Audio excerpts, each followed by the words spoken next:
ठाणेकरांच्या मागणीनुसार मनोरंजनासाठी घोडबंदर वाघबीळ इथं राज्यातील सर्वात मोठं तीर्थरूप निरूपणकार अप्पासाहेब धर्माधिकारी नाट्यगृह उभारण्यात येणार आहे। जवळपास 2500 प्रेक्षक क्षमतेचं हे नाट्यगृह सांस्कृतिक क्षेत्रासाठी एक मोठी देणगी ठरणार आहे, अशी माहिती परिवहन मंत्री प्रताप सरनाईक यांनी दिली आहे। या नाट्यगृहाचं भूमिपूजन महानगरपालिकेच्या निवडणुकीपूर्वीच करण्यात आलेलं आहे, परंतु निधी अभावी या नाट्यगृहाचं काम हे रखडलेलं होतं।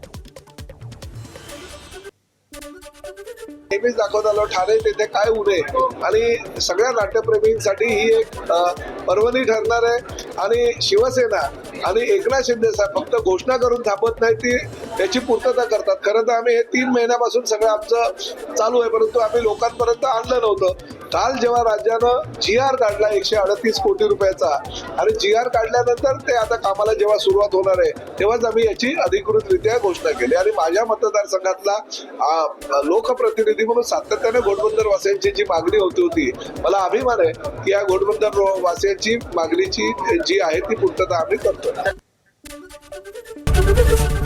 ABP माझा, उघडा डोळे बघा नीट।